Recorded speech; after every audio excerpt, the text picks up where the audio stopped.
Hello students, welcome to you all in chapter 3rd, our changing earth in geography. In this chapter we will read that how has the earth been changing its form for millions of years and what are the factors that are responsible for this changement. Here is an activity in page number 12 and you can do this activity at your home to clear your doubts. Let's start with the chapter. The lithosphere is broken into a number of plates known as the lithospheric plates. जो lithosphere है, lithosphere a hard top layer of the अर्थ, जिसे हम crust कहते हैं. तो जो हमारा lithosphere है उसमें कई सारी प्लेट्स होती हैं, लेयर्स होती हैं, जो मैंने आपको प्रीवियस चैप्टर्स में भी बताया है. You will be surprise to know that these plates moved around very slowly. हमारे क्रस्ट एंड मेंटल के सेंटर का जो पार्ट होता है, जो बीच का जो हिस्सा होता है, उसमें हमेशा ये प्लेट्स मूवमेंट करते रहती हैं. हम जैसे सभी जानते हैं कि अर्थ अपने एक्सिस पे रेगुलरली कंटिन्यूसली क्या करती हैं, घूमते रहती हैं. तो अर्थ के घूमने के साथ साथ क्रस्ट की लेयर के नीचे का जो हिस्सा होता है, इंटीरियर का जो पार्ट होता है, उसमें भी कुछ मूवमेंट्स होते रहती हैं. और क्रस्ट के मेंटल के बीच का जो एरिया है जिसमें लेयर्स पाई जाती हैं, उन्हें हम लिथोस्फेरिक प्लेट्स कहते हैं. You will be surprised to know that these plates moved around very slowly, just a few millimeters each year. और इसी मूवमेंट्स के according millions of years, lakh years या फिर कई सालों के बाद तो 1 इंच या फिर छोटा सा जो डिस्टेंस होता है कवर करती है, चेंजमेंट इनमें होता है. This is because of the movement of the मॉल्टन magma inside the earth. और इस मूवमेंट के लिए बेसिकली कौन रिस्पॉन्सिबल होता है? मॉल्टन मैग्मा. जैसा कि आपने प्रीवियस चैप्टर्स में पढ़ा था कि अर्थ के इनर मोस्ट पार्ट यानी कि कोर के अंदर हम क्या पाया जाता है? कोर के अंदर मैग्मा पाया जाता है. मैग्मा गर्म होता है, हॉट फॉर्म में होता है, जिसकी वजह से वो हमेशा अर्थ के इंटीरियर में मूवमेंट करते रहता है.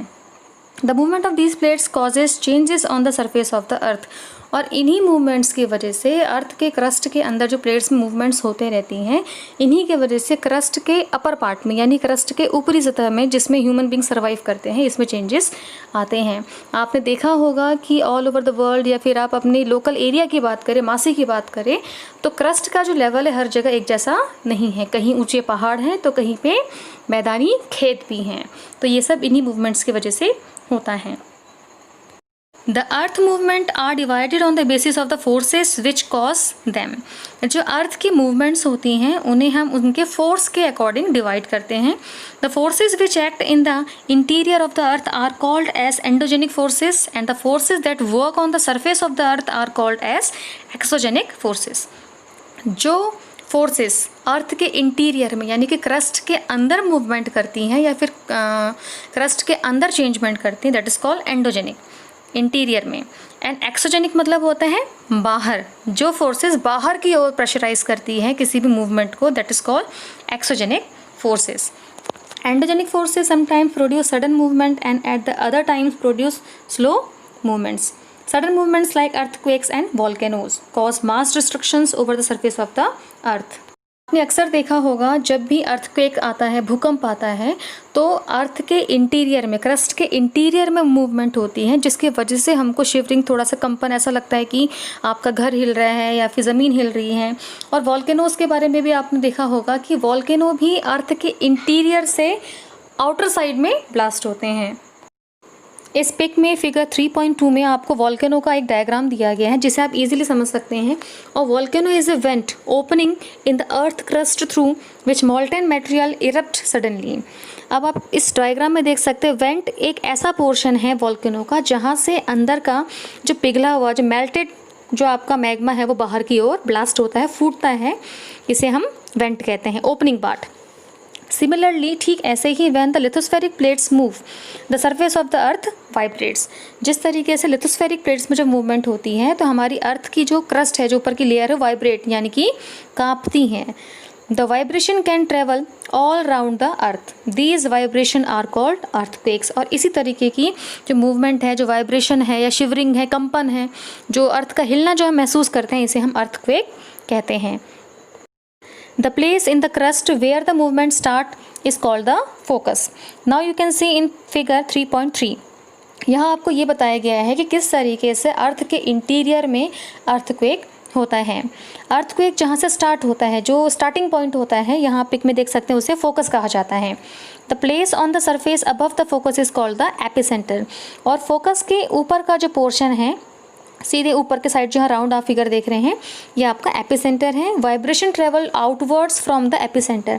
एपिसेंटर से आउटवर्ड्स यानी कि बाहर की ओर, अंदर से बाहर की ओर एक प्रेशर बनता है।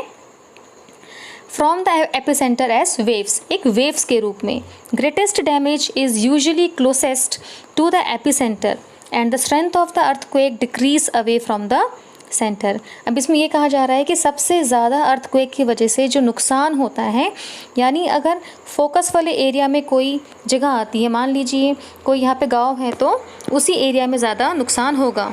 जो एपिसेंटर से जो दूर का जो एरिया है, जहाँ पे आपका seismic waves radiate out in the all directions, इस पोर्शन में जो अर्थक्वेक का जो प्रेशर है, जो उसका इफेक्ट है, वो डिक्रीज यानी कि कम होगा। Although earthquakes cannot be predicted, the impact can certainly be minimized if we are prepared beforehand। Earthquake को हम पहले से प्रिडिक्ट नहीं कर सकते हैं। प्रिडिक्ट मतलब होता है किसी के बारे में पहले से बताना, भविष्यवाणी करना कि कब अर्थक्वेक होगा, ऐसा कोई नहीं कह सकता है। तो इसीलिए हमें मिनिमाइज्ड अर्थक्वेक से होने वाले लॉस को मिनिमाइज करने के लिए, कम करने के लिए उससे पहले ही प्रिपेयर्ड होना पड़ेगा। Some common earthquake prediction methods adopted locally by people include studying animal behavior, fish in the ponds get agitated, snakes come to the surface. लेकिन ऐसा कहा जाता है कि लोगों के द्वारा अर्थक्वेक होने से पहले कुछ प्रिडिक्शन किए जाते हैं, कुछ मेथड्स होते हैं, जैसे कि मोस्टली जितनी भी अर्थक्वेक्स आज तक आए हैं तो उसमें ऐसा कहा गया है, ऐसा ऑब्जर्व किया गया है कि जैसे कुत्तों का भौंकना, या फिर जो पॉन्ड्स हैं, रिवर्स हैं, उसमें जो फ़िश होती हैं वो ज़्यादा एगिटेटेड हो जाती हैं। एगिटेटेड मीन्स होता है गुस्सा हो जाना। Snakes comes to the surface, सांपों का सरफेस पे आ जाना, इस तरीके का लोगों का मानना है। An earthquake is measured with a machine called a seismograph. The magnitude of the earthquake is measured on the Richter scale. जो अर्थक्वेक की जो हम तीव्रता है, इंटेंसिटी है, वो हम सिस्मोग्राफ से मेजर करते हैं। लेकिन जो उसका मैग्नीट्यूड, जो इंटेंसिटी है, उसे हम रिक्टर स्केल से मेजर करते हैं। यानी कि जहाँ से अर्थक्वेक का जो फोकस, जो आपने पिछले डायग्राम में भी देखा था, जहाँ से फोकस सेंटर होता है, वहाँ की जो इंटेंसिटी है वो हम रिक्टर स्केल पे नापते हैं, मेजर करते हैं। An earthquake of 2.0 or less can be felt only a little. An earthquake over 5.0 can cause damage from things falling. A 6.0 or higher magnitude is considered very strong and 7.0 is classified as a major earthquake. According to intensity जो earthquake से damages होते हैं वो अलग अलग होते हैं। अगर आपकी इंटेंसिटी जो अर्थ की है वो ज़्यादा है तो डैमेजेस ज़्यादा होंगे, और अगर कम है तो कम होंगे। Here is given you a case study in which an earthquake hits Bhuj in Gujarat. ये जो अर्थक्वेक भुज में आया था, इसकी इंटेंसिटी जो मेजर की गई थी वो 6.9 था रिक्टर स्केल पे, जिसमें काफ़ी लॉस हुआ, जो कि 26 जनवरी 2001 में आया था। अब इसमें आपको पॉइंट्स दिए गए हैं, जैसे नंबर 2 है स्कूल वर्स्ट इफेक्टेड, सबसे ज़्यादा नुकसान स्कूलों को हुआ था। And third one is Bhuj relief efforts belated. Fourth, destruction of Bhuj. Fifth, fire in the city. Sixth, emergency declared in earthquake zone.